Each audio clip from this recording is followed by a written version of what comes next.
Sa linggong ito ay mula sa awit Kabanata 92 hanggang 95. Ano mga aabangan natin sa ating pagpupulong sa gabing ito? Madalas nating naririnig yung salitang best life ever. Tatalakayin natin kung paanong ang paglilingkod kay Jehovah ang pinakamasayang buhay.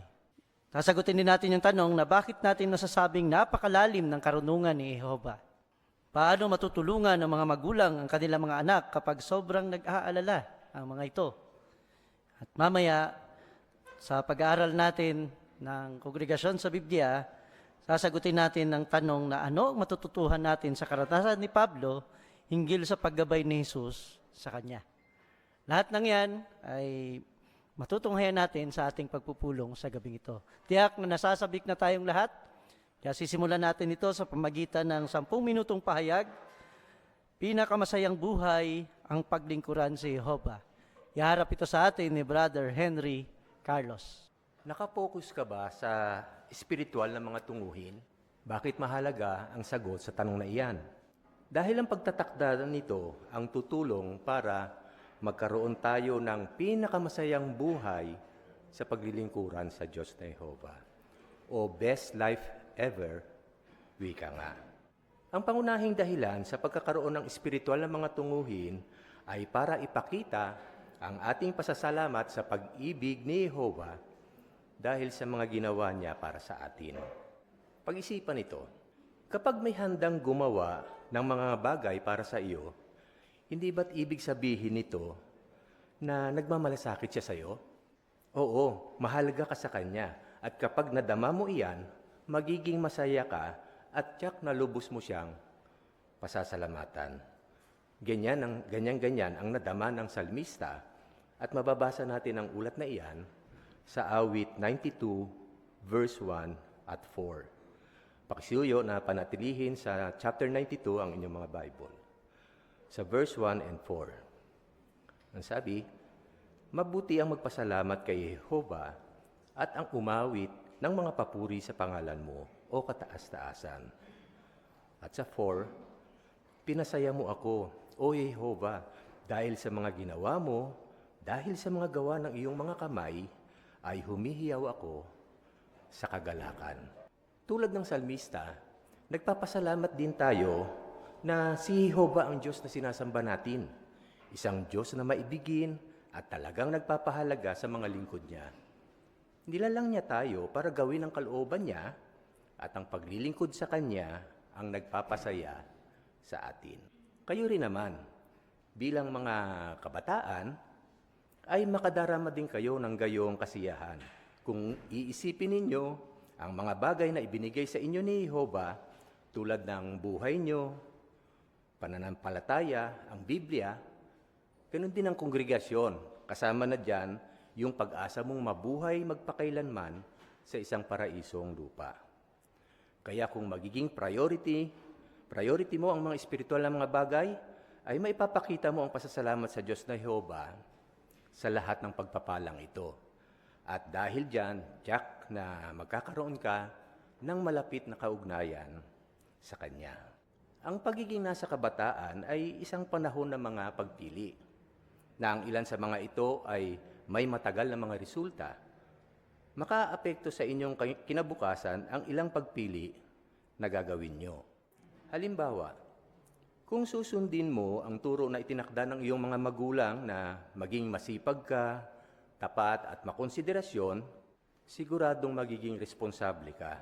At kung susundin mo ang mga prinsipyo na natutuhan mo mula sa mga magulang mo, mas malamang na makakagawa ka ng tamang mga desisyon.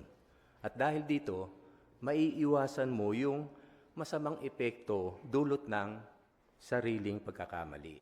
Ganoon din ang Diyos na Jehovah sa atin. Bilang nagmamahal na Diyos Ama, gusto niya na magkaroon tayo ng pinakamakabuluhang buhay. Na anupat na nagtakda siya ng mga simulain tungkol sa moralidad at yung pakikitungo natin sa iba. Hindi ito restriksyon, kundi proteksyon ito para sa atin.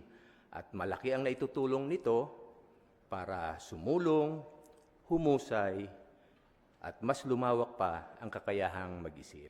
Ipagpatuloy natin yung pagbasa sa teksto may kinalaman sa kaisipan ng Diyos. Sa verse 5, pakisuyong subaybayan ako sa aking pagbasa. Sabi sa 5, kay dakila ng iyong mga gawa, O Jehova, napakalalim ng iyong mga kaisipan. Sa tekstong ating binasa, ginamit ng salmista ang salitang pang-uri na napakalalim. Sa ibang pananalita, taglay ng Diyos na Jehova ang kaisipan na nakahihigit sa lahat. Hinihimok tayo ni Jehova na tularan ang kanyang kaisipan at mga prinsipyo. Bakit? Gagabayan tayo nito para makagawa ng mga desisyong magpapaligaya sa iyo habang patuloy kang sumusulong bilang individuo. Pakisuyo sa ating artwork. Ang matalinong pagpili na paglingkuran ang Diyos na Jehova ang pinakamabuti. Sa inset ng artwork, bago ka magpabautismo, kailangan mo munang ialay ang sarili mo kay Jehova. Papaano? Tulad nung nakikita natin sa personal mong panalangin, ipapangako mo kay Jehova na paglilingkuran mo siya magpakailanman at gagawin mo ang gusto niya anuman ang mangyari o gawin ng iba. Sa pag-ahon sa iyo sa tubig sa bautismo, ipinapakita mo naman na mamumuhay ka na sa paraang gusto ng Diyos na Jehova. Nitong nakalipas na circuit assembly, masaya tayong lahat dahil isang mahal nating kabataan dito sa ating kongregasyon ang nagsikap na paglingkuran ang Diyos na Jehova. At sa mga Bible study naman namin na nagbabalak pa lang, para sa inyo ang tanong na ito. Ano kaya ang pumipigil sa akin na ialay ang sarili ko kay Jehova at magpabautismo? Maraming salamat sa ating artwork. Ngayon, kumusta naman tayong matagal ng mga nabautismuhan at maraming taon na sa paglilingkuran na ang ilan pa nga ay mahina na sa pisikal o may mga karamdaman na? Pagpatuloy natin yung nakapagpapatibay na ulat ng salmista sa verse 12 hanggang 15. Sa verse 12 na tayo hanggang 15. Sabi diyan, pero ang matuwid ay yayabong na gaya ng puno ng palma at lalaki na gaya ng sedro sa Lebanon. Nakatanim sila sa bahay ni Jehova, yumayabong sila sa mga looban ng aming Diyos. Kahit sa pagtanda, magiging mabunga pa rin sila. Mananatili silang masigla at sariwa habang inihahayag nila na si Jehova ay matuwid. Siya ang aking bato at walang makikitang kasamaan sa Kanya.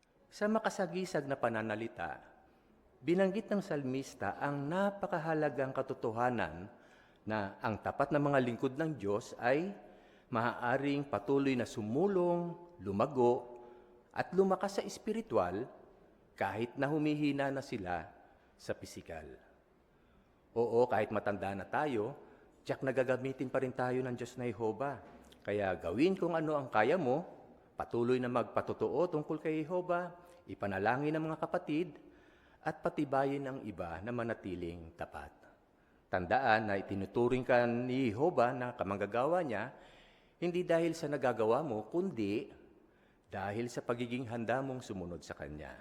Sa pahayag na ito, natulungan tayo ng ulat sa Kabanata 92 ng Aklat ng Awit. Itinampok nito kung papaano tayo magpapasalamat sa lahat ng kabutihan sa atin ng Diyos na Jehova, ano pat karapat dapat na sambahin natin siya. Gayun din, tinulungan tayo nito na makagawa ng tamang mga desisyon kung tutularan natin ang kanyang kaisipan. At ang panghuli ay pinatitibay ang ating mga kapatid na may edad na mahalaga pa rin sila sa Diyos na Jehova bilang kamanggagawa niya. Oo, kumbinsido tayo na best life ever talaga ang paglingkuran ang ating Diyos. Balik tayo sa ating chef. Maraming salamat, Brother Carlos, sa nakapagpapatibay na pahayag na yon. Ngayon naman ay tutungo tayo sa spiritual na hiyas. Maghaharap naman sa atin ito ay si Brother Dennis Tranquilino. Magandang gabi mga kapatid at kaibigan. Dumako tayo po sa Spiritual Hiyas. Makikisuyo po ako tayo kay Brother Felicitas para basahin sa atin ang awit 92:5. kay dakilan ng iyong mga gawa. O Jehova, napakalalim ng iyong mga kaisipan.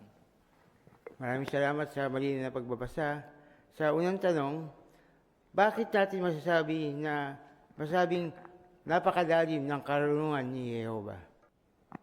Brother Arburo?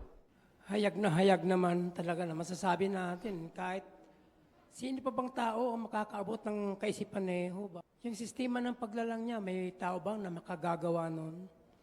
May tao ba na pwede na maglalang para mabuhay siya? Si Jehova lamang ang ating may lalang. At ang kalaliman ng kaisipan niya at ang karunungan at kaalaman ay hindi maaabot ng ordinaryong tao. Maraming salamat. Meron pa ba? Sister Luz? Doon pong sa reference, makikita po natin na sinabi ni Pablo doon sa Roma 11:33, ang tungkol sa lalim ng karunungan po ng Diyos, na talagang namangha siya, at yung salitang ginamit sa Gregong salita na pinili niya mismo ay may malapit na kaugnayan po sa salita na kalaliman. Kaya yung kanyang pananalita, nagbibigay po ito ng isang malinaw na paglalarawan sa isipan na kapag binubulay-bulay natin yung karunungan ng Diyos na Jehova, para bang tumititig tayo sa walang hanggang kalaliman, isang daigdig na ubod ng lalim, pagkalawak-lawak. Ano pat hindi na natin malirip o maarok yung lawak nito, lalo na kung ilalarawan ito o ididetalye. Salamat po. So, sa pangalawang tanong, sa pagbabasa ng Biblia para sa linggong ito, anong spiritual na hiyas ang nagustuhan mo? Sister... Sa awit 94:12, sa ni Jehova sa pagtutuwid. Tinutuwid po tayo ni Jehova at tinuturuan na parang mga anak niya. Sabi po sa reference, para hindi tayo mahatulan kasama ng sanlibutan. At sa unang bahagi ng awit 94:13, sinabi na ang pagtutuwid ni Jehova ay magbibigay sa atin ng kapayapaan sa panahon ng kapahamakan. Maraming salamat. Brother Alcantara? Patibay po tayo sa awit 95, verse 2. Lumapit kayo sa akin, sabi ng Diyos na Yehova, at magpasalamat. Noong unang panahon ng mga Israelita, ay lumalapit sila sa Diyos na Yehova bilang papasalamat. Yung naghahandog silang mga hayop na ihahain nila at sinusunog bilang papasalamat. Sa panahon natin ngayon, hindi man tayo naghahandog ng mga nasa ilalim ng kautosang mosaiko, pero naghahandog tayo ng papuri sa pamamagitan ng pakihibahagi sa dalisin ng pagsamba, gaya ng pagkukomento sa mga pulong at pahagayag ng ating pananampalataya. Maraming salamat po. Sister Mariano? Lahat tayo ay nakakaranas ng stress at mga problema. At kapag nababalisa ako at maraming gumugulo sa isipan ko, sa tulong ng panalangin at pagbubulay-bulay, nagbibigay po ito ng kaaliwan sa aking puso. Kaya totoong-totoo po ang sinasabi sa 94:19 na pinayapa mo ang kalooban ko at pinaginhawa. Kaya gusto ko po na laging magtiwala kay Jehova sa lahat ng pagkakataon upang bigyan niya po ako ng kapayapaan ng isip na hinding-hindi po kayang ibigay ng iba. Salamat. Brother Daniel Amora? Nagustuhan ko po rito yung aral na binabanggit sa awit 95:11, yung mag-ingat laban sa pagkamanhid sa kasalanan. Kasi sa henerasyon po natin sa ngayon, parang nagiging normal na lang sa sanlibutan yung gumawa ng kahit pa alam po nila na mali yun. Kaya para maingatan ko po yung sarili ko, dapat na hindi ko hayaang magkulang ako sa pananampalataya na maghihiwalay sa akin sa Diyos na buhay na si Jehova. Salamat. Sister Carlos? Sa 94:1 nga po, tinawag ng mga paghihiganti. Kaya naman, hahatulan ng Diyos na Jehova ang isang ng sama ng loob o hinahangad pa nga niyang personal na gumanti dahil sa kamalian. Kaya kung gaganti ako, para ko na rin pinapangunahan o inaagawan si Jehova ng autoridad. Kaya imbis na magkimkim o ng sama ng loob dapat po akong maging mapagpatawad at ipaubayan na lang kayo. Tama. Sister Roda de la Cruz?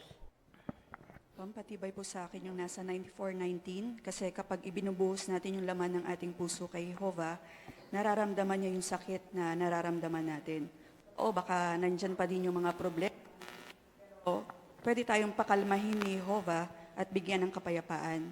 bibigyan niya din tayo bibigyan niya rin tayo ng karunungan, lakas at pampatibay. Kaya kapag na-stress, matutulungan tayo ni Jehovah na maging kalmado kung aasa tayo sa Kanya. Salamat. Sister Jennifer Homok. Yung 92.4 nga po, makikita natin yung pagiging bukas palad at pagkamaalalahanin ng Diyos na Jehovah. Kasi yung mga binigay po niya sa paligid, kagaya ng mga ulap, punong kahoy, ilog, mga bundok, at ganun din, nasisiyahan tayo doon sa nakapagpapasiglang mga tanawin ng kapaligiran kapag tayo ay namamasyal. Kaya dito pinapakita na talagang napakadakila ng Diyos na Jehovah at talagang gusto niya tayong maging masaya. Okay. Brother Muyo. Sa 9510, isang bayan ang binabanggit na laging lumilihis ang puso. Sa unang paragraph, binanggit doon na nasuklam ako sa henerasyong iyon. Marahil iyon ang pananaw ng Diyos na Jehovah sa kanila. Natutunan natin dito na maaaring may mga lingkod si Jehovah na lumaki sa pamilyang saksi. No? Maring tinuruan sila ng mga simulain at karunungan mula sa Biblia. Pero katagalan, iniwan ang mga bagay na kanilang natutunan mula sa Diyos. Sa diwa, lumihis ang kanilang puso. Kapag tayo ay nailigaw sa daan, pwedeng hindi tayo makarating sa destinasyon natin. Pwede rin sa maling daan, baka doon tayo mapahamak. O ang masaklap, baka hindi tayo makabalik sa tamang daan na pinanggalingan natin. Pwedeng ganun din ang isa kapag lumihis ang puso niya sa daan ni Jehovah. Kaya lagi nating bantayan ang puso natin na huwag lumihis sa tamang daan, ang daan ng buhay. Sister Muyo. Sa 94:18 at 19 din po, ang Diyos na Jehovah lamang yan pinakamabuting kaibigan dahil walang makakapantay sa pag-ibig niya sa atin. At kapag kailangan natin ng tulong, lagi siyang handang sumuporta, magpatibay at makinig. Kaya kapag nakakaranas ako ng kabalisahan, nakakaginhawa ang pagbabasa, pagbubulay-bulay at panalangin. Tinutulungan ako nito na mabawasan ang kabalisahan at para malinang ang pagtitiwala sa Diyos na Jehovah bilang isang maunawaing kaibigan. Salamat. Sister Spy. Nagustuhan ko po yung awit 92.7 kasi pwede po natin yung gamitin sa ministeryo upang patibayin yung mga tao. Sabi po kasi doon, yung masama ay sumisibol gaya ng panirang damo at umuunlad sila. Pero malili po sila magpakailanman. Parami po yung masamang pangyayari at baka isa po yung mga taong nakausap natin sa biktima ng mga kawalang katarungan. Kaya mapapatibay po sila at mabibigyan ng pag-asa kapag nalaman nila na malapit na po sa inang Diyos na Jehovah yung masasama na ayaw magbago. Salamat. Brother Ongkinko. Kapag kapatibay, isipin niyo 94:9. Tungkol kay Jehovah, sabi rito ay, ang gumawa ng tenga, hindi ba siya makakarinig? Ang gumawa ng mata, hindi ba siya makakakita? Maliwanag na pinakita ng Diyos natin ay buhay na Diyos. Kung meron tayong mga problema, narinig niya yon. Kung meron tayong mga dinadaan ng mga mahirap sitwasyon, nakikita niya yon. Tatakdang siya at tinutugon niya yung ating mga pangailangan. Salamat po. Last si Sir Ongkinko. Sa buong kabanata ng 95, pinakita doon ni Jehovah na pinangalagaan niya sa 40 taon. Pero sa kabila nito, hindi pa rin sila pinatigas nila ang kanila. Kaya napatibay ako nito na laging bantayan ang aking puso sa pamagitan ng pag-aaral ng Biblia para tamasahin ko kapahingahan na ibibigay sa akin ng tunay na. Maraming salamat po. Maraming salamat sa mga naghahanda ng Espiritu ng Hiyas at sa mga nagtaas na hindi hatawag, pinapalagahan namin ang inyong mga pagsisikap. Balik tayo sa sermon. Maraming salamat, Brother Tranquilino, at gain din sa 15 na nagbigay ng kanilang nakapagpapatibay na mga komento. Bago natin tunguhin ang maging mahusay sa ministeryo, iharap muna sa atin ang unang estudyante. Ito yung pagbabasa ng Biblia. Babasahin sa atin ni Brother Carl Gabriel Borgos ang awit, Kabanata 94, ang talata ay 1 hanggang 23. Awit 94. O Diyos ng paghihiganti, O Jehovah, O Diyos ng paghihiganti, suminag ka, tumayo ka, O hukom ng lupa. Ibigay mo sa mga hambog ang nararapat sa kanila. Hanggang kailan, O Jehovah, hanggang kailan magsasaya ang masasama? Salita sila ng salita at nagyayabang. Ipinagmamalaki ng masasama ang sarili nila. Inaapi nila ang bayan mo, O Jehova, at pinagmamulupitan nila ang iyong mana. Pinapatay nila ang biyuda at ang dayuhang nakikipanirahan, pati na ang mga batang walang ama. Sinasabi nila, hindi iyon nakikita ni Jah, hindi iyon pinapansin ng Diyos ni Jacob. Intindihin ninyo ito, kayong mga walang unawa, kayong mga mangmang. Kailan kayo magpapakita ng kaunawaan? Ang gumawa ng tainga, hindi ba siya makaririnig? Ang gumawa ng mata, hindi ba siya makakakita? Ang nagtutuwid sa mga bansa, hindi ba siya makasasaway? Siya ang nagbibigay ng kaalaman sa tao. Alam ni Jehova ang kaisipan ng tao, na ito ay gaya lang ng isang hininga. Maligaya ang taong itinutuwid mo, O Jah, at tinuturuan mo ng iyong kautusan, para bigyan siya ng kapayapaan sa panahon ng kapahamakan, hanggang sa magawa ang hukay para sa masasama. Dahil hindi pababayaan ni Jehova ang bayan niya at hindi niya iiwan ang kanyang mana. Dahil ang hatol ay muling magiging matwid at susundin ito ng lahat ng may tapat na puso. Sino ang tutulong sa akin sa paglaban sa masasama? Sino ang papanig sa akin laban sa mga gumagawa ng mali? Kung hindi ako tinulungan ni Jehova, wala na ako ngayon. Nang sabihin ko, nadudulas ang paa ko. Ang tapat na pag-ibig mo, O Jehova, ay patuloy na umaalalay sa akin. Noong maraming gumugulo sa isip ko, pinayapa mo ang kalooban ko at pinaginhawa mo ako. Magiging kaalyado mo ba ang trono ng katiwalian na nagpapakana ng kapahamakan sa ngalan ng batas? Malupit nilang sinasalakay ang matwid at hinahatulan ng kamatayan ang inosente. Pero si Jehova ay magiging ligtas na kanlungan ko, ang aking Diyos. Siya ang aking batong kanlungan. Ibabalik niya sa kanila ang masasama nilang ginagawa. Lilipulin niya sila sa pamamagitan ng sarili nilang kasamaan. Lilipulin sila ni Jehova na ating Diyos. Salamat, Brother Burgos, doon sa iyong mahusay na pagbabasa. Yun po yung unang bahagi ni Brother Burgos. Kaya makita natin yung mahusay na pagbabasa niya. Tinignan natin siya doon sa Aralin 5, tumpak na pagbabasa. Kung napansin niyo mga kapatid, may binanggit dyan kung paano natin gagawin para maging tumpak yung pagbabasa natin. Ang unang binibigay sa atin ay maghandang mabuti. Kung mapapansin niyo si Brother Burgos ay habang nagbabasa, tumitingin siya sa audience. Isa yon sa pinakamahirap na gawin kapag may pahagi ka sa pagbabasa. Pero dahil doon sa kanyang paghahanda, nagagawa niya yon. Kaya pagpapakita ito na talagang pinaghandaan niyang mabuti yung kanyang bahagi.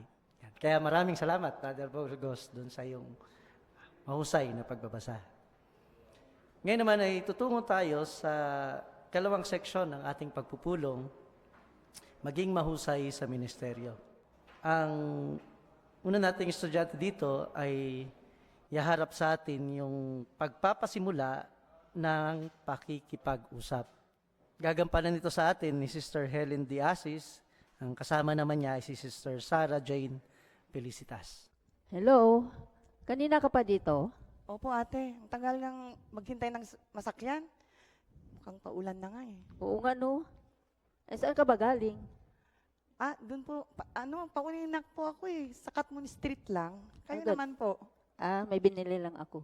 Ano yung binili mo po? Ang hirap po mag-budget kaya. Oo nga no. Pero natuwa ako na may share ako sa'yo. Ito gusto ko lang ipakita sa'yo kung paano ang pagmumuhay natin ngayon. Ay, ano po yan? Ito po, ma'am. Wag po. Ano po, bawal po sa amin yan eh. Muslim po ako eh. Ay, ganon? Opo. Kung sa bagay, wala naman contradiction ito kung anong reliyon ninyo, ma'am. Pero gusto mo ba mabuhay magpakailanman? Mabuhay? Magpakailanman? Oo, maging masaya. Ito, ma'am, may pakita ko sa'yo. Posible ba masaya ang buhay natin? Masaya? Gusto ko po. Maging ganito ang kalagayan natin.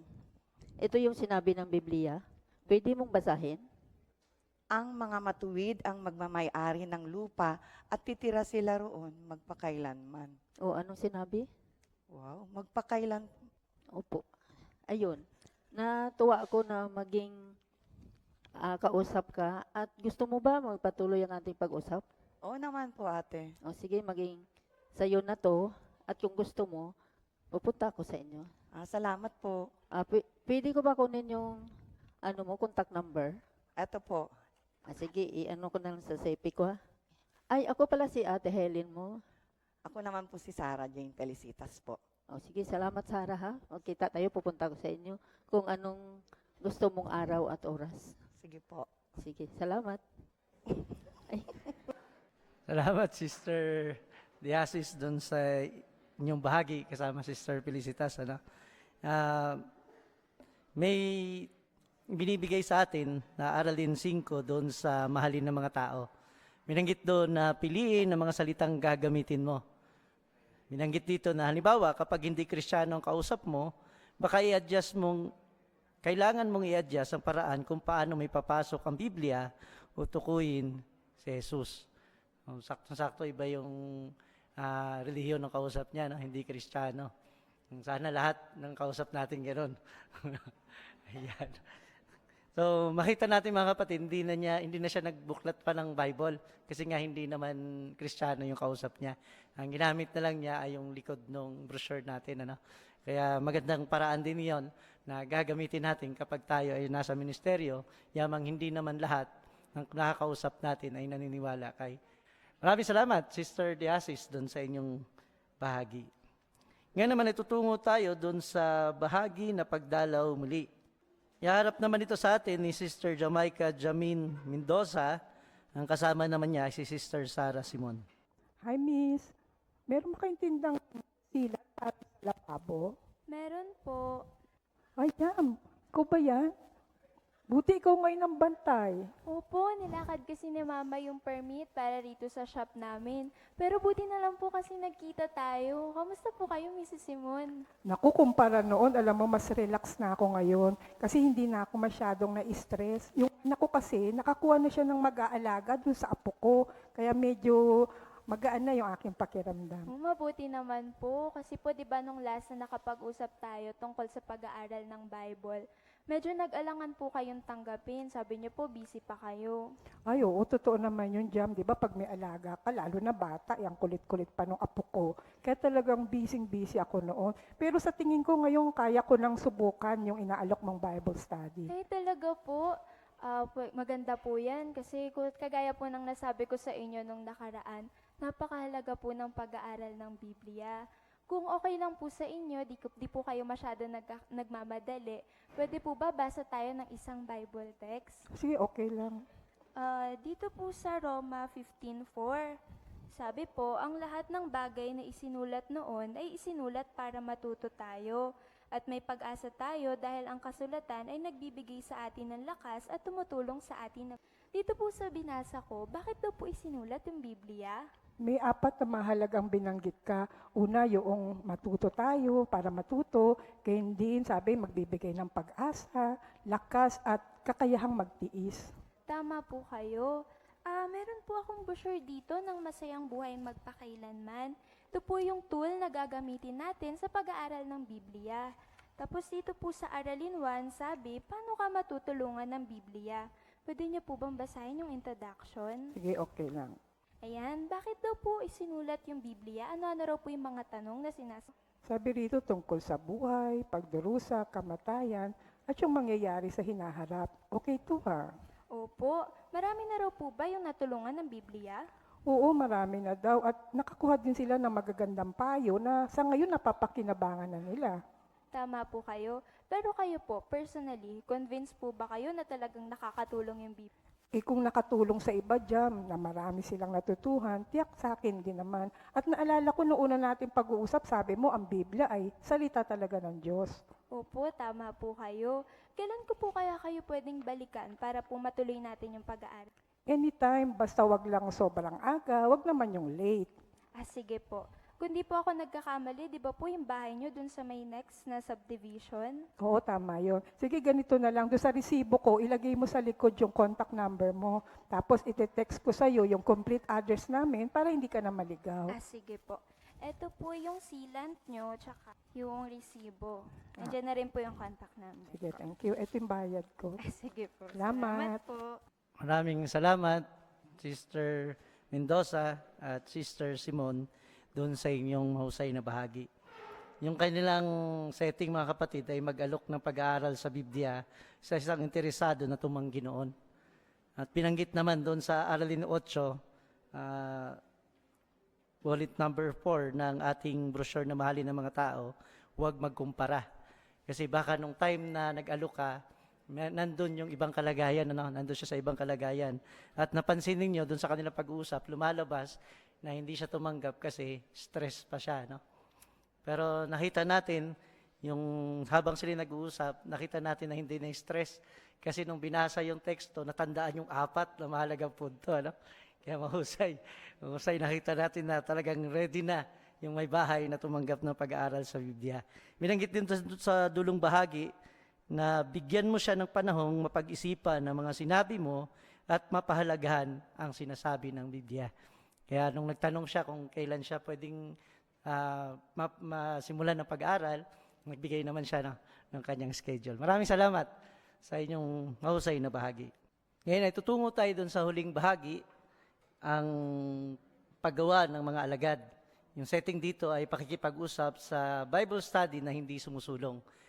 Ang gaganap dito ay si Sister Maricar Tranquilino at ang kanyang kasama ay si Sister Donna May Tranquilino. Natutuwa ako sa Bible study natin, Donna, kasi kahit alam kong busy ka, nakakapag-study pa rin tayo weekly. Opo, okay lang naman po sa akin yun since nagustuhan ko rin naman po yung mga tinuturo niya sa akin sa Bible at na-enjoy ko din naman po dahil ibang-iba po to sa alam ko. Gusto kasi ni Jehovah na lahat ng tao ay magkaroon ng tumpak na kaalaman sa katotohanan, kagaya ng binanggit dun sa unang Timoteo 2:4. Pero may kailangan ka pang gawin. Ano po yun? Yun, imaginein mo, Donna, nakatira ka malapit dun sa tabing dagat na posible na magkaroon ng tsunami. Kung makarinig ka ng tsunami warning, maliligtas ka ba kung basta alam mo lang kung dapat mong gawin, basta alam mo lang kung ano yung dapat mong gawin?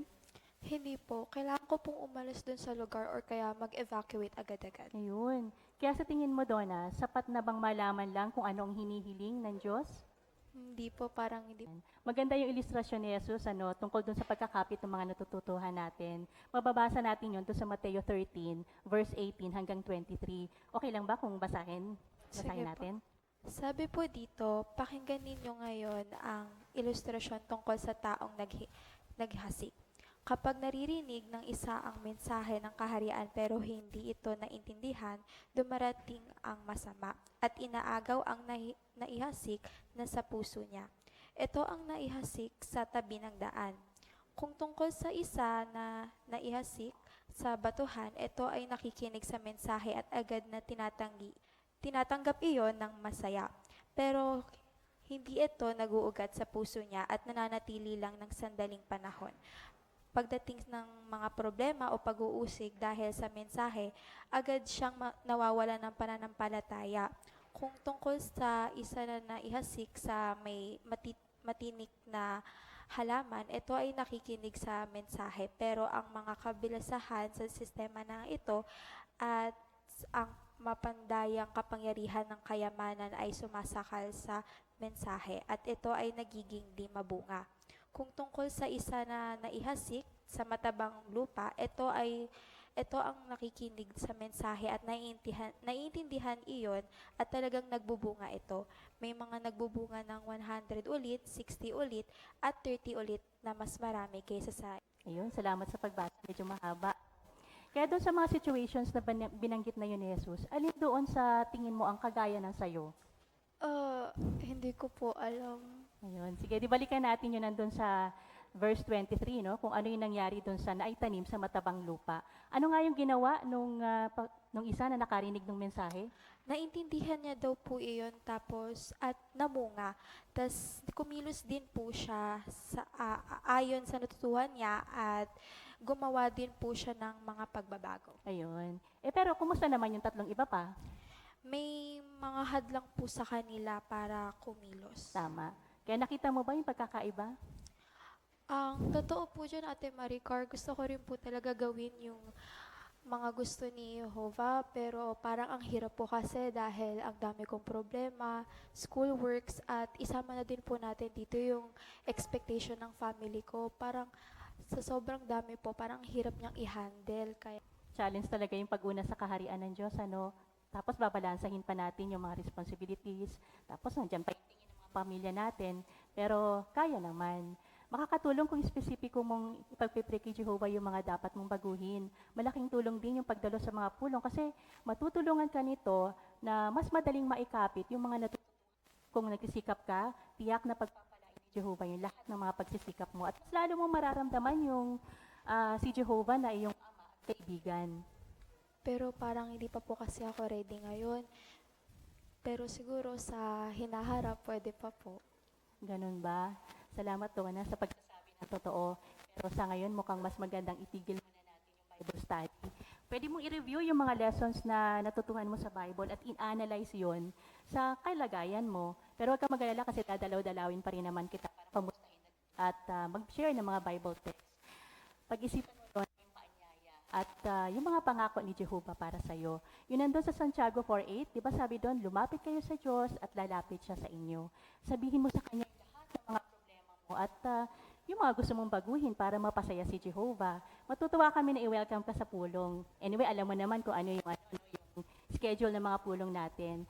At kung sakali na gusto mo ulit na ituloy natin yung Bible study, sabihin mo lang. Anyway, nasa iyo din naman yung contact information. Sige po, maraming salamat po. Ayan, sige, mag-pray tayo. Maraming salamat, Sister Tranquilino at Sister Tranquilino. Doon sa inyong mahusay na bahagi. Ano? So, saan sila kumuha ng paraan para maging mahusay yung kanilang pakikipag-usap, no? Lalo kung ganito yung sitwasyon natin, di sumusulong yung ating inaaralan. Doon sa Aralin 12, para po 5 ng ating brochure na mahalin ng mga tao. Yan. Pinakita doon kung paano mo i-assess yung Bible study, ano? Kung paano mo laman kung sumusulong siya at kung hindi siya sumusulong, may mga binanggit dito kagaya ng sabihin sa kanya na pag-isipan kung ano ang nakahadlang sa kanya. At ginawa yun ni Sister Tranquilino, ano?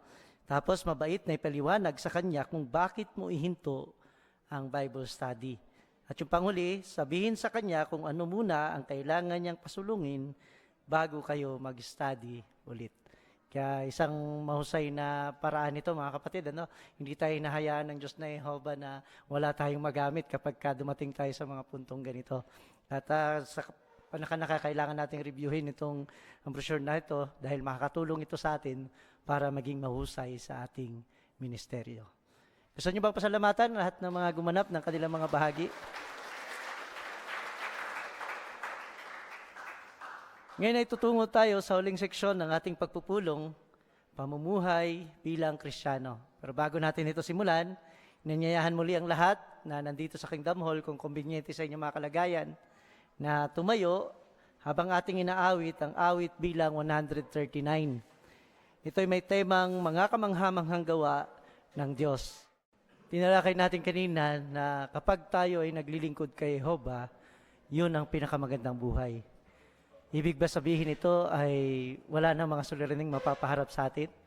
Makakatulong sa atin ang pagtalakay sa bahagi na kapag sobrang nag-aalala ang mga kabataan. Iharap ito sa atin ni Brother Cerces Felicitas. Daming project, daming assignment. Ganyan ba ang nararamdaman yung mga kabataan? Tignan natin yung larawan. Kapag ganyan ang nakikita natin sa ating mga anak, mga magulang, ano kayong gagawin natin? Paano kaya natin sila tutulungan? Paano kaya natin sila gagabayan? Maraming salamat sa larawan. Tamang-tama ang ating pag-usapan ngayon na kapag sobrang nag-alala ang mga kabataan, anong gagawin natin? Totoo, doon sa nakita nating larawan, hindi ibig sabihin na kapag tayo ay bilang lingkod na ng Diyos na Jehovah ay hindi na tayo nakakaranas ng pag-alala o sobrang pag-alala. May naisip ba kayong karakter sa Bible na nagkaroon siya ng maraming pag-alala din kahit nung kabataan niya? Doon sa awit 139:23, bilanggit ni Haring David doon na suriin mo ako at alamin mo ang mga ikinababahala ko. Maging si Haring David, kahit pinili na siyang hari, ay nagkaroon pa rin siya ng problema at nabahala. Kumusta kayo mga kabataan sa ating kongregasyon? Tiyak na nadarama ninyo din yung ganong kalagayan ni Haring David. Ganyan na ganyan din ang mga kabataan sa ating panahon ngayon.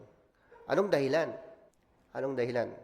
Dahil sa kanilang gawain sa school, maging yung pagdalo sa pulong, baka isa din sa kanilang nadarama na pag-alala. No?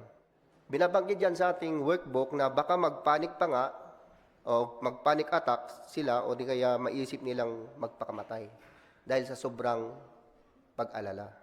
Kung isa kang kabataan, ano ang gagawin mo? Anong gagawin mo bilang kabataan? Yamang pagtalakay ito mga kapatid, inanyayahan namin ang mga kabataan na makipagtalakay. Ano yung gagawin nila para mabawasan yung sobrang pag-alala? Oh, no, dating kabataan, Sister Umpakan. Bilang dating kabataan, sabi dito ang payo pwedeng makipag-usap sa magulang yung kabataan o kaya sa isang mature na adulto. Ayun. Maraming salamat, Sister Umpakan. Bakit binanggit yung matured? Sabi diyan. Ibig sabihin, hindi lang pala magulang, no? Na mayroong pananagutan din, no? Bilang kapatid din, no? Sa ating kongregasyon. Meron pa na dapat tandaan ng mga kabataan para mabawasan yung pag-alala. Sister, kalimutan ko pangalan niyo, sis. Pwede pong manalangin kay Jehovah. Ayun. Yun yung diwa ng Pilipos 4:6. No? Ano pa? Ano pang isa? Anong gagawin ng kabataan? Nakaulat yan sa Sister Spy Rabanes. Tandaan po natin na tutulungan tayo ni Jehovah. Pwede po natin ilista yung mga pagkakataon noon na tinulungan tayo ni Jehovah. At kapag lagi natin yung inaalala, mas tumitibay po yung pagtitiwala natin sa Kanya. Salamat. No? Kaya tamang-tama mga kapatid, meron tayong mapapanood na video, may kinalaman doon. Ano bang ginawa ng kabataang ito at paano siya tinulungan ng kanyang mga magulang. Panoorin natin yung isang video.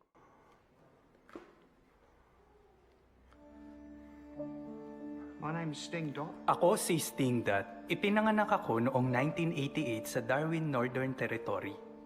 Nung 8 taong gulang ako, na-realize ko na napakahirap palang mabuhay. Na-diagnose na meron akong Attention Deficit Hyperactivity Disorder o ADHD, Obsessive Compulsive Disorder, Tourette Syndrome at Severe Anxiety. Sabi ni Mama, apektado ang buong pamilya kasi paulit-ulit akong magsasabi ng good night sa bawat isa sa kanila. Paikot-ikot din ako sa loob ng bahay namin. Lagi ko kasing chinecheck kung nakalakba ang mga pinto at bintana.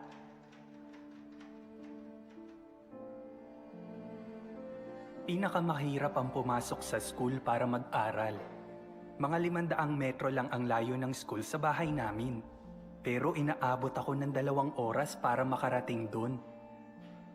Kasama kasi sa sakit ko na kapag natapakan ko ang mga bitak sa daan habang naglalakad papuntang school, uuwi ako ulit sa bahay namin. Araw-araw ko tong pinaglalabanan at habang tumatanda ako, mas lumalala pa ito. Nung 10 taong gulang ako, naisip kong tapusin na ang buhay ko para hindi na mahirapan ang pamilya ko. May ininom lang akong gamot kaya medyo bumuti ang kalagayan ko. Pero kahit may gamot na hirap pa rin ako. Araw-araw kong pinaglalabanan ng sarili ko. Huhugasan ko ang kamay ko ng daan-daang beses. Hindi ako makaalis sa bahay, makakuha ng lisensya sa pagmamaneho, o makahanap ng trabaho. Nakatulong sa akin ang matibay na pananampalataya ni Mama kay Jehovah. Ipagpaplansya niya ako ng damit at isasabit yun sa pinto. Kahit ayaw ko namang dumalo sa pulong. Hindi niya alam, kapag nasa pulong na sila ng kapatid ko, kinukuha ko ang Biblia. Sinusubukan ko itong basahin. Nagsimula rin akong manalangin kay Jehovah. Tapos isang araw naisip ko, susubukan kong dumalo. Kaya naghanda ako, isinuot ko ang damit ko at pumunta sa pulong. Takot na takot ako pagpunta ko sa Kingdom Hall. Sobra ang kaba ko. Buti na lang nakita ko ang isang elder na dating bumibisita sa akin. Tinulungan niya akong maging kalmado. Dahil sa mainit na pagbati at pagtanggap sa akin ng mga kapatid, naramdaman kong bahagi ako ng organisasyon ni Jehovah. Talagang nakatulong sa akin ang unang Pedro 5:7. Habang inihahagis ninyo sa kanya ang lahat ng inyong alalahanin dahil nagmamalasakit siya sa inyo. Napakamakapangyarihan ng kaibigan ko. At gusto ni Jehovah na ihagis ko sa kanya ang mga alalahanin ko kasi mahal niya ako. Setyembre 4, 2010, ang pinakamahalagang araw sa buhay ko. Nabautismuhan ako bilang saksi ni Jehovah sa Adelaide Entertainment Center. Isa na akong ministerial na lingkod ngayon. Hindi ko lubos maisip na magkakapribileyo akong magbigay ng pahayag pangmadla.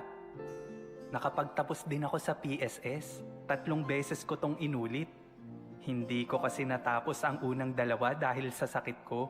Pakiramdam ko kasi nasa school uli ako. Buti na lang natapos ko nung 3 beses. Ang lahat ng ito ay naging posible dahil sa tulong ni Jehovah. Noong Agosto 6, 2016, pinakasalan ko si Laura, ang maganda kong asawa. Magkasama kaming naglilingkod kay Jehovah araw-araw. Gaya ni Apostol Pablo, minsan parang nakikipagdigma pa rin ako sa sarili ko, pero hindi ako pinabayaan ni Jehovah. Huwag kang susuko sa paglilingkod kay Jehovah kasi hinding-hindi siya susuko sa pagtulong sa iyo.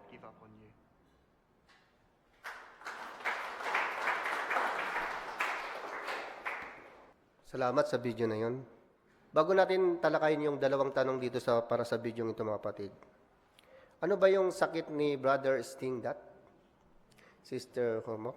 Meron po siyang 4 na sakit. Yung una, ADHD, OCD, Tourette Syndrome, at severe anxiety. Salamat.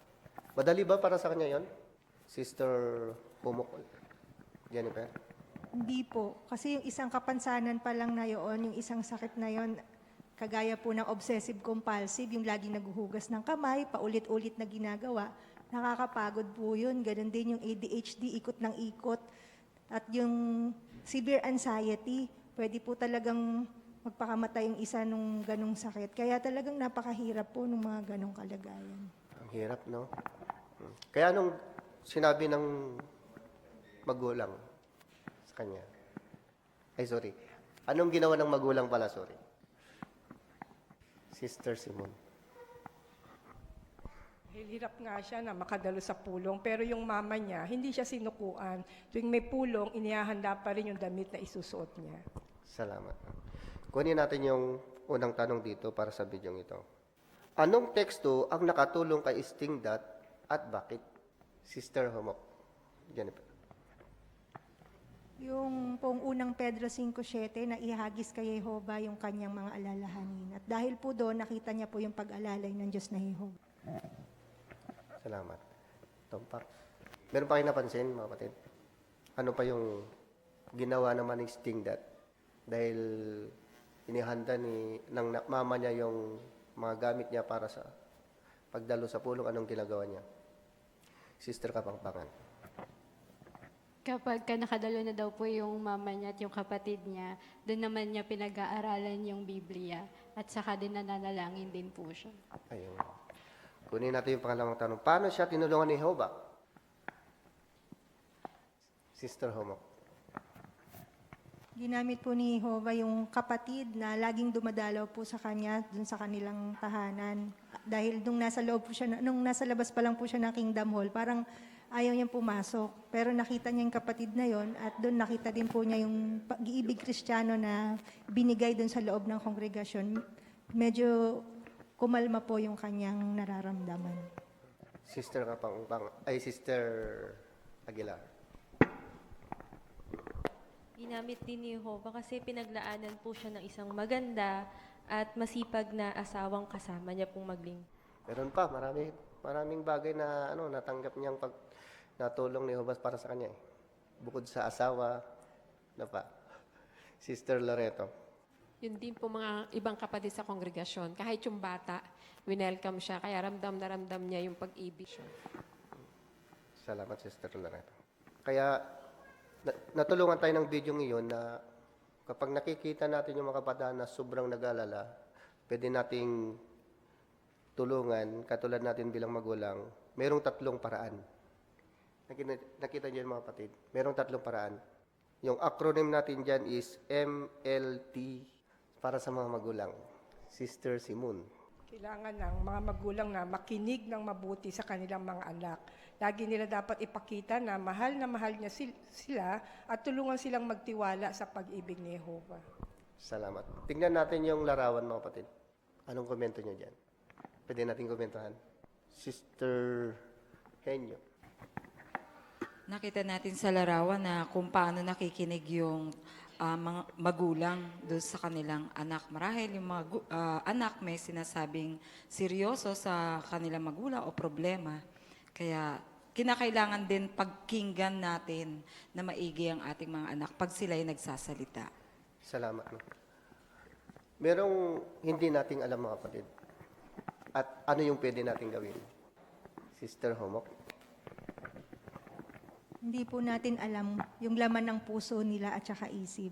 Pero kung makipakikinggan nga po natin sila ng may pagtsatsaga, maaari po nating malaman kung ano po yung nasa malalim na balon na yun. Salamat. Kaya anong aral na natutuhan natin dito bilang mga magulang? Maging mga kabataan. No?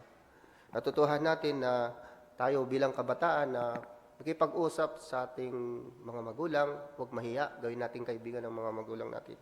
Tapos, mga magulang, pakinggan din natin kapag yung mga anak natin ay nagsasalita sila at sinasabi yung kanilang nilulo. Maraming salamat, Brother Felicitas, sa masiglang pagtalakay sa bahaging iyon. Ngayon naman ay tutungo tayo dun sa pag-aaral ng kongregasyon sa Biblia. Maghaharap naman sa atin ito ay si Brother Rodolfo Ongkingko. Pagpapatuloy natin ang ating naiwang leksyon nung nakaraang linggo hinggil dun sa karanasan nila Apostol Pablo sa paksang pumunta ka sa Macedonia. So, kukunin natin yung leksyon na makukuha sa karanasan ito nila Apostol Pablo at magkakaroon tayo mas malalim na unawa rin tungkol kay Lydia. No? Simulan natin ang pagtalakay. Babasahin natin muna yung paragraph. Ang reader natin ay si Brother Rostom Narajos. Subaybayin natin ang pagbasa ng dalawang paragraph. Anong aral ang matutuhan natin sa ulat na iyan? Pansinin, sakalang nakialam ang Espiritu ng Diyos, matapos magpasya si Pablo na pumunta sa Asya. Sakalang nagbigay si Jesus ng direksyon noong malapit na si Pablo sa Bitinya. At sakalang inutusan ni Jesus si Pablo na pumunta sa Macedonia matapos nitong marating ang Troas. Sa ngayon, maaaring sa ganitong paraan din tayo ginagabayan ni Jesus.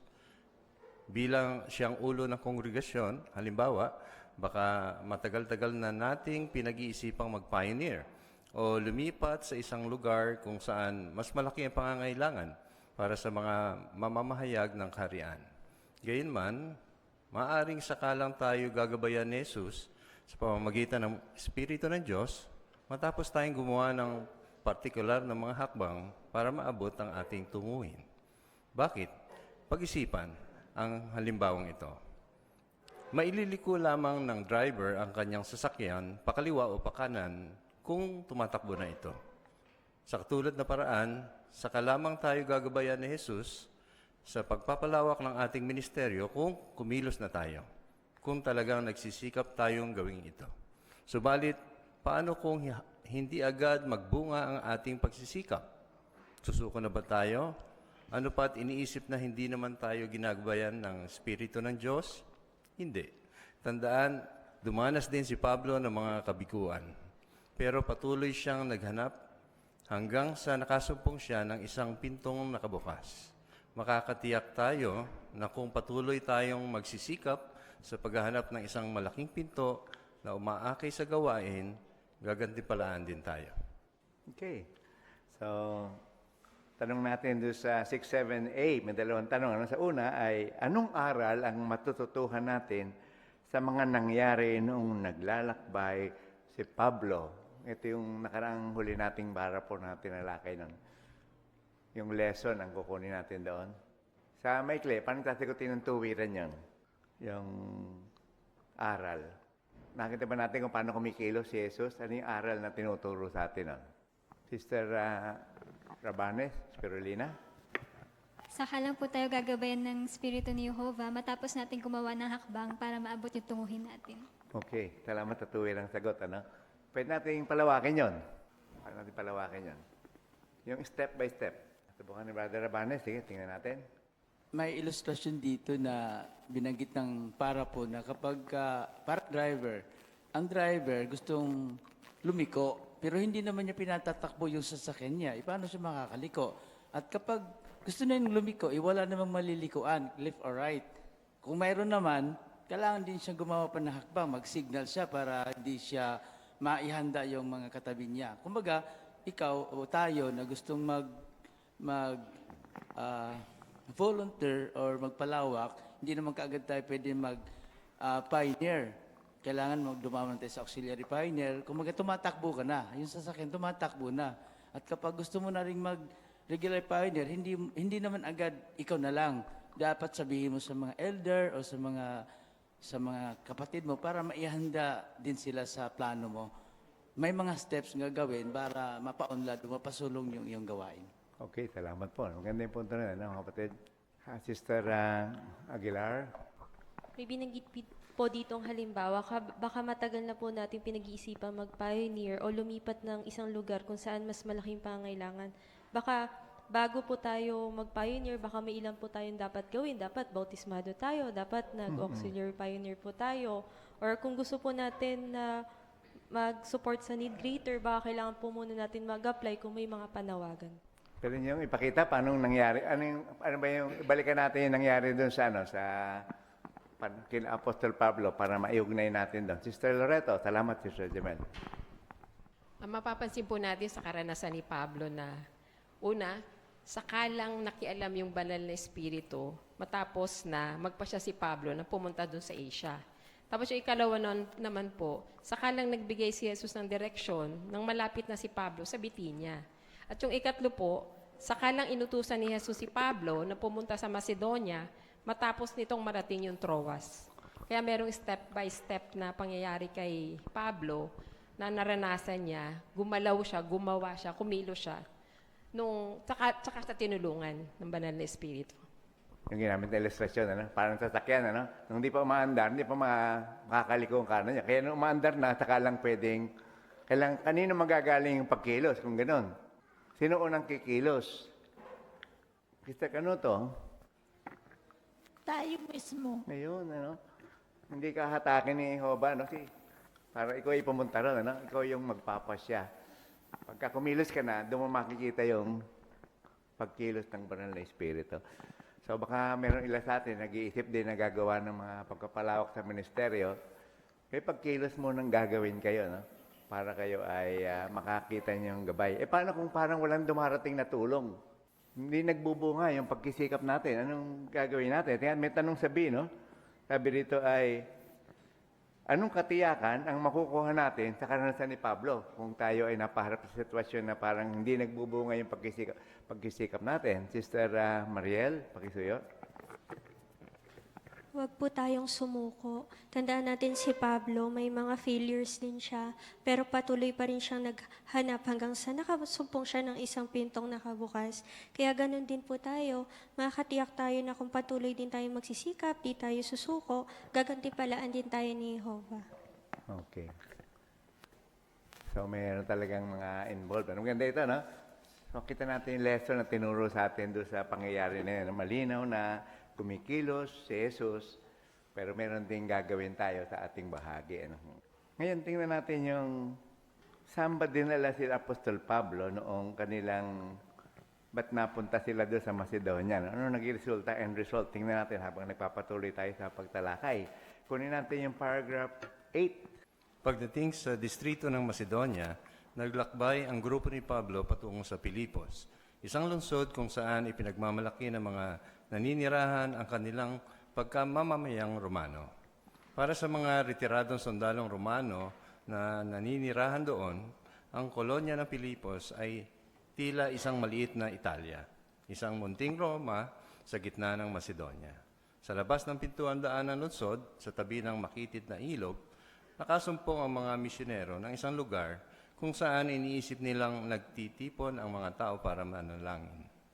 Pagsapit ng Sabat, pumunta sila roon at nadatnan nila ang ilang babaeng naroon para sumamba sa Diyos.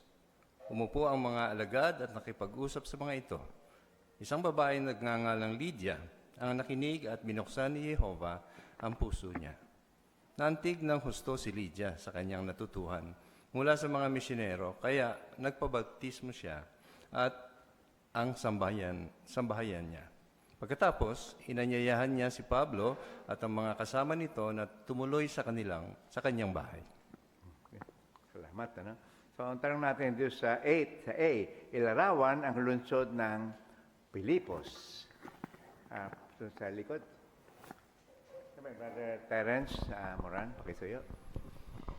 Ipinagmamalaki po ng mga naninirahan sa Filipos ang kanilang pagkamamamayang Romano. Kaya para sa mga retiradong sundalong Romano ngandon, na ilalarawan nila ang Filipos na parang isang maliit na Italia o Roma sa gitna ng Macedonia. Okay.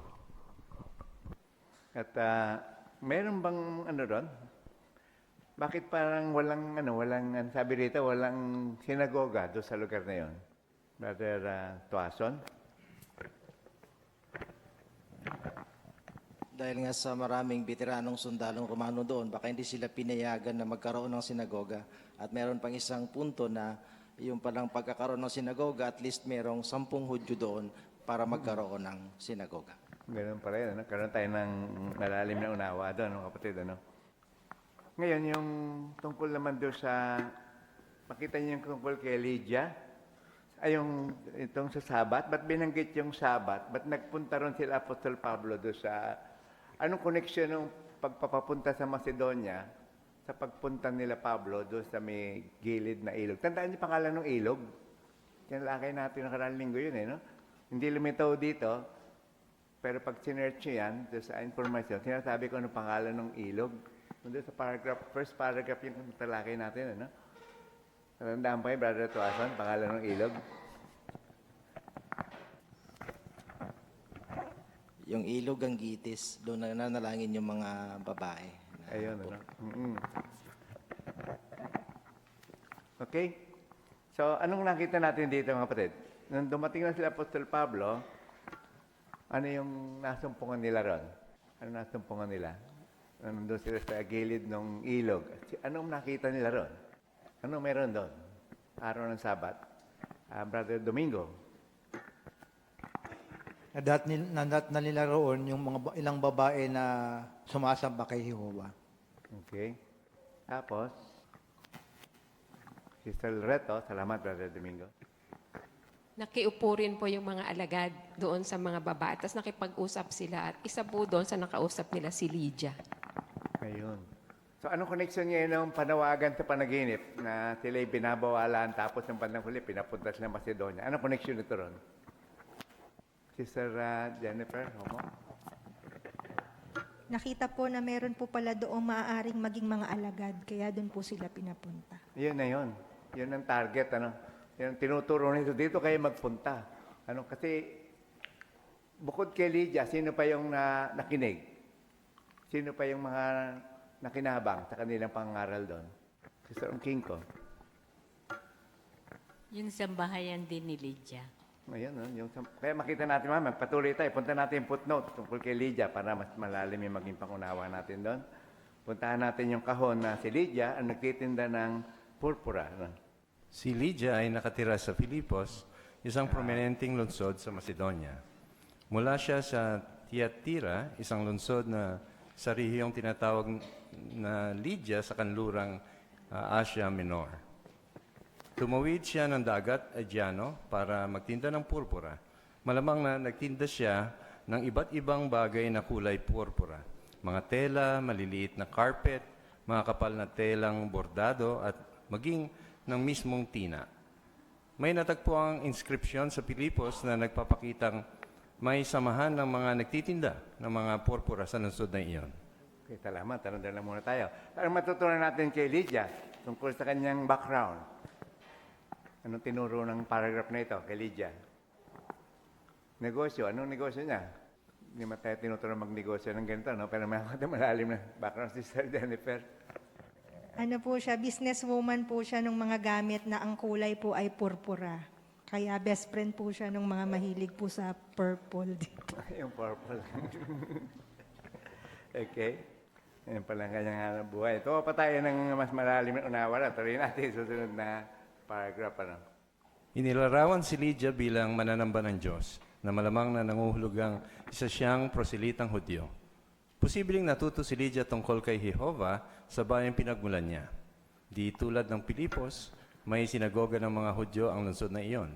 Naniniwala ang ilan na ang Lydia ay isang bansag. Ibig sabihin, babaeng taga-Lydia na ibinigay ng mga taga-Filipos sa kanya. Pero may mga ebidensyang nagpapakitang ginagamit din ng Lydia bilang personal na pangalan. Kilala ang mga taga-Lydia at ang mga nasa kalapit na lugar nila sa husay nila sa pagtitina ng purpura mula pa noong panahon ni Homer, noong ika-9 o ika-8 siglo BCE. Ang totoo, kapag tubig sa Thyatira ang inihalo sa tinang purpura, napalalabas ang matitingkad at di kumukupas na kulay purpura. Napakamahal ng mga produktong kinulayan ng purpura, ano pat mayayaman lang ang nakakabili nito. Bagaman maraming kilalang pinagkukunan ng tinang purpura, ang pinakamainam at pinakamahal na tina na ginagamit sa magandang klase ng lino ay nakukuha sa mga kabibi ng dagat Mediteraneo. Isang napakaliit na patak lamang ng tina ang nakukuha sa bawat kabibi. At mga 8,000 kabibi ang kailangan para makakuha ng 1 gramo ng mamahalin likidong ito. Kaya naman napakamahal ng telang kinulayan ng purpura. Okay, so tingnan natin yung punto rito. No? Anong reliyon ni Lydia? Kung natin yung background niya, religious background. Ano natutunan natin? Brother Alboro? Proselitang Hudyo. Ayun, ano? Paano natin nalaman yun? Ano yung salitang ginamit doon? Para tukuyin siya na gano'n. Brother JS, JS Gumila. Inilarawan po si Lydia bilang isang mananamba ng Diyos. Ayun. Saan ka siya galing? Tigaroon ba siya talaga sa Pilipos? Brother Tuason?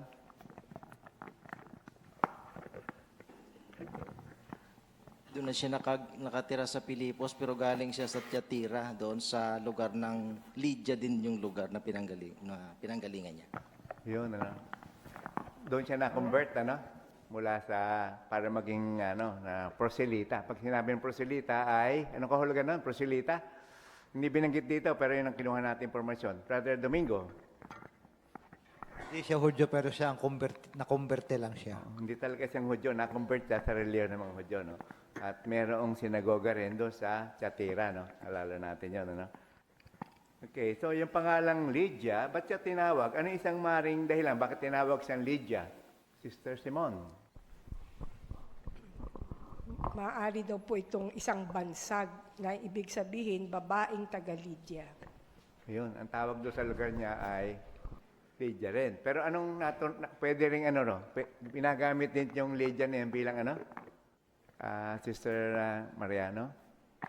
Personal na pangalan po. Pwede rin yun, Pero pwede rin na taga-Lydia, ang tawag Lydia, no? Okay. Anong masabi natin doon sa hanap buhay niya? Yung purpura, yung purple. Doon sa sumunod na mga paragraph. Bakit masabi mayaman lang ang nakakabili nun? Brother Walter? Binanggit po dito na sa isang kabibe, maliit na patak lang yung nakukuha. Tapos kailangan para sa 1 gramo ng likido ng purpura, 8,000 yung kabibe na kailangan. So kaya talaga makita natin na napakamahal ng purpura. Oo. Ilang gramo ang gagamitin para magkulay, ano? Malalim pala yan. Pero ngayon, ganun pa ba? Kahirap magkulay? Napakadali na ngayon, ano? Pero nakita ba niya yung hindi pa natin nakuha yung background niya sa sa iba pang mga. Lumipat tayo doon sa susunod na na impormasyon.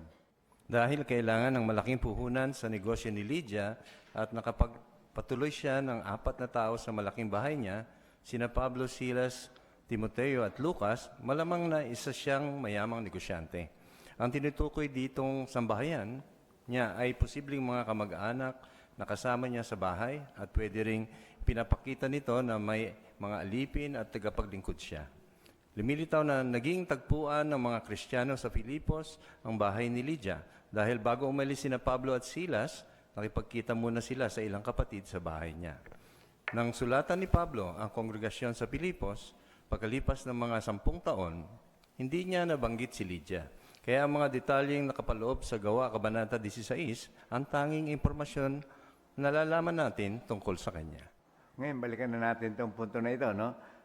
Bakit masasabi na si Lydia ay may kaya sa buhay? Mayaman din. Brother Homok, Giovanni. Binanggit kanina na napakamahal nung pantina na ginagamit niya. So, ibig sabihin, kailangan to ng malaking halaga. Tapos, kailangan pa niyang magpagpatuloy ng 4 na tao sa malaking bahay niya. Kaya lumalabas, may kaya ito si Lydia. So ano yung magandang katangian ni Lydia na gusto natin tularan naman? Sister Sandra? Mapagpatuloy nga po si Lydia dahil pinatuloy niya po sina Pablo, Silas, Timoteo at Lucas. Anong salita ang ginamit doon sa makita natin talagang bukal sa puso siya magpatuloy? Hindi pa balat bunga lang. Punta kayo dito, Tita Kitumuloy. Sister Helen de Asis. Nagpakita nga ang bahay niya, ginawang tagpuan ng mga Kristiyano. Okay, salamat po. Anong salita doon sa teksto? Sister at Sister Gladys Alcantara? Sabi po sa teksto ay, tumuloy kayo sa bahay ko at talagang pita. Ayun. Hindi siya nahiya na pilitin kasi meron talaga siyang maibibigay na matutuluyan. Ano? At paano pinagpala? Paano pinagpala siya dahil sa kanyang ginawang ito na pagiging mapagpatuloy at pagtanggap sa mga misyonero? Ano sabi doon? 1640? Ano matutunan natin doon? Anong pinahiwatig ng 1640 ng gawa? Tungkol sa naging pagpapala niya? Sister Jennifer?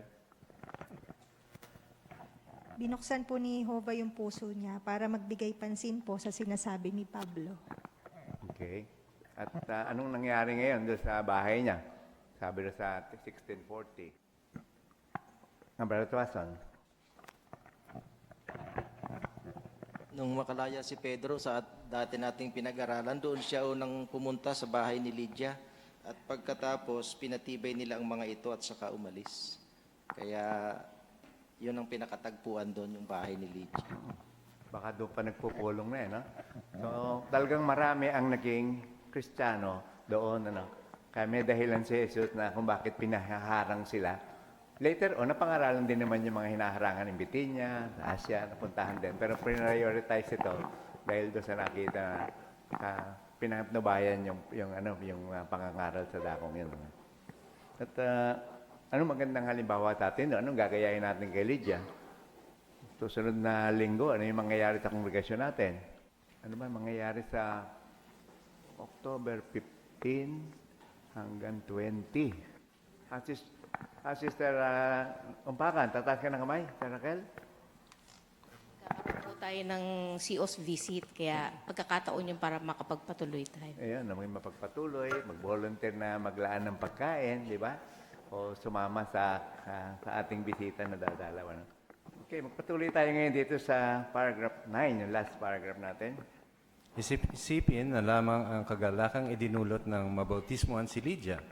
Tiyak na laking pasasalamat ni Pablo at tinanggap niya ang paanyayang pumunta sa Macedonia at ipinasya ni Jehovah na gamitin siya at ang kanyang mga kasama para magsilbing sagot sa panalangin ng mga babaeng iyon na may takot sa Diyos. Sa ngayon, maraming kapatid, bata at matanda, may asawa o wala, ang lumilipat din sa mga lugar kung saan mas malaki ang pangangailangan para sa mga mamamahayag ng kaharian. Oo nga't napapaharap sila sa mga pagsubok, pero baliwala iyon kapag nakasusumpong sila ng mga taong gaya ni Lydia na yumayakap sa mga katotohanan sa Biblia. Makagagawa ka ba ng mga pagbabago na tutulong sa iyo para pumunta sa teritoryo kung saan mas malaki ang pangangailangan? May mga pagpapalang naghihintay sa iyo, Tingnan ang halimbawa ni Aaron, isang kapatid na mahigit 20 taong gulang. Lumipat siya sa isang bansa sa Central America upang maglingkod doon. Tulad ng marami, ganito ang naranasan niya. Nakatulong sa akin ang paglilingkod sa ibang lupain para sumulong sa espiritual at higit na mapalapit kay Jehovah. At mabunga ang ministeryo dito. 8 ang Bible study ko. Salamat, Brother Tom. Okay. So, ang tanong natin dito ay, paano tinutularan ng marami sa ngayon si Pablo? At ano mga pagpapala? Sister Maria Lomo, please. Marami pong lumilipat sa mga lugar kung saan mas malaki yung pangangailangan. May plano rin siguro silang gano'n, ano? Very good, ano? At tingnan natin yung larawan, yung artwork. Anong komento niyo sa artwork? Saan lugar yan? Hindi naman Pilipinas yan, ano? Saan lugar kaya yan? Palagay niyo. Anong wika ng mga tao dyan? Montegaron din ba sila? Sister Aguilar? Dalawang sister po yung nangangaral dun sa ibang wika. Maaring lengguwahe po nito ay Chinese. At makikita po natin na dun sa tanong sa caption na paano tayo makapunta sa Macedonia, kailangan po ng pagpaplano. Ayun, okay. At ano yung caption dyan sa ilalim ng larawan? Sister Relox, Marlene? Paano tayo makakapunta sa Macedonia sa ngayon? Yun. Parang lahat tayo pinapapunta, no? Pero inawit natin kanina, sa opening, nakita niya, hindi naman tayo kailangan lumipat ng bansa, baka sa ating teritoryo mismo, pwede tayong gumawa ng higit pa, no? Tapos, ano yung pagpapala? Binanggit dito yung karanasan ni Aaron. May Aaron tayo rito, no? Ano yung nangyari sa kanya? Paano siya pinagpala? May 3 pagpapala siya tinanggap, eh. Ano yung 3 pagpapala tinanggap niya? Dahil sa pagtugon niya sa panawagan, lumipat sa Macedonia. Nakita niyo yung blessing niya? Brother Domingo, bagitin ng isa? Siya ay sumulong sa espiritual at higit na napalapit kay Jehovah. Okay. Tapos ano pa isang pagpapala? Ayun, si J.E. Pakisabi, J.E. Naging mabunga din po yung kanyang ministeryo at 8 na po yung naging Bible study niya. Marami siyang naging Bible study, no? Di ba? Siguro wala tayong time, ano? Pero maganda sana, baka meron kayong personal experience, ano? Yung mga naglingkod sa malaking pangailangan, Sister Canuto, no? Yan, hindi natin tatanungin ngayon kasi kulang na yung oras natin. Magkwento na lang kayo mamaya, ano? Magtanong tayo doon, ano? So, marami tayong paraan para makarelate tayo na talagang totoo ito kung tutugon tayo sa panawagan na pumunta sa Macedonia. No? Maraming salamat sa inyo mga kapatid at balik na tayo sa chairman. Maraming salamat, Brother Ongkingko, at sa iyong kasama sa masiglang pangasiwa sa pag-aaral ng kongregasyon sa Biblia. Ano ang mga naituro sa atin ni Jehovah sa pagdalo natin sa pulong sa gabing ito? Una, nalaman natin kung bakit ang paglilingkod kay Jehovah ang pinakamasayang buhay. Bakit? Merong 3 dahilan, ano? Una, tinutulungan tayo ni Jehovah na makagawa ng tamang mga desisyon na magpasya sa buhay natin. Pangalawa, mahalaga kay Jehovah ang paglilingkod natin, anuman ang edad natin. At yung pangatlo, karapat-dapat siya na ating sambahin. Bakit natin masasabi na napakalalim ng karunungan ni Jehovah? Kapag binulay-bulay natin ang mga karunungan ni Jehovah, para tayong tumititig sa walang hanggang kalaliman. Isang daigdig na ubod lalim, pagkalawak-lawak, ano pat ni hindi na natin kailanman malilirip ang lawak nito, lalo pa kung ilalarawan nito o didetalye ito. Ganon kalalim ang unawa ng Diyos na Jehovah. Paano matutulungan ng mga magulang ang kanilang mga anak kapag sobrang nag-aala mga ito? Mga magulang, matutulungan natin ang ating mga anak kung makikinig tayong mabuti sa kanila. Lagi nating ipakita na mahal natin sila at tulungan silang magtiwala sa pag-ibig ni Jehovah. Umaasa tayo na tutulungan tayo ng Diyos na Jehovah na maalalayan natin ang ating mga anak. Kumusta naman ang mga kapatid sa kongregasyon? Meron ba tayong party para makakatulong sa mga kapatid na nag-aalala? Makakatulong din tayong lahat kapag ipinapakita natin na mahal natin sila at pinahalagahan natin ang lahat sa kongregasyon. Ano naman ang matutuhan natin doon sa karanasan ni Pablo hinggil sa paggabay ni Jesus sa kanya? Maganda yung ginamit na ilustrasyon, ano? Maililiko lamang ng driver ang kanya sasakyan pakaliwa o pakanan kung tumatakbo na ito. Sa katulad na paraan, saka lang tayo gagabayan ni Jesus sa pagpapalawak ng ating ministeryo. Kung kikilos na tayo, talagang nagsisikap tayong gawin ito. Paano kung walang epekto? No? Walang epekto, hindi natin nakikita kagad yung epekto. Tandaan natin, no? Yung halimbawa ni Pablo, dumanas muna sila ng mga kabiguan, pero patuloy siya naghanap hanggang sa nakasumpong siya ng isang pintong nakabukas. Kaya makakatiyak tayong lahat na kung patuloy tayong magsisikap sa paghahanap ng isang malaking pinto ng maakay sa gawain, gagantimpalaan tayo ng Diyos na Yehova.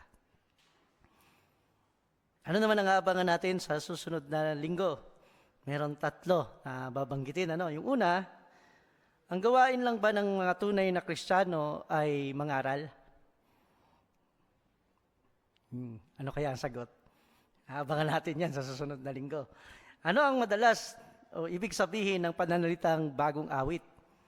At paano ipinakita ni Jesus na determinado siyang tulungan ng mga tao at paano natin siya matutulungan? Ang sagot sa mga tanong na yan ay malalaman natin sa susunod na linggo.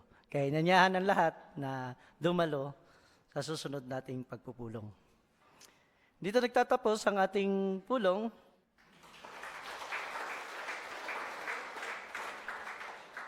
Bilang pagtatapos ating pagpupulong, inanyayahan muli ang lahat na nandito sa Kingdom Hall na tumayo kung kumbinyente sa inyong mga kalagayan habang ating inaawit ang awit bilang 81. Song number 81. Ito'y may temang ang buhay ng pioneer. Hango ito sa Ecclesiastes, Kabanata 11, ang talata ay 6.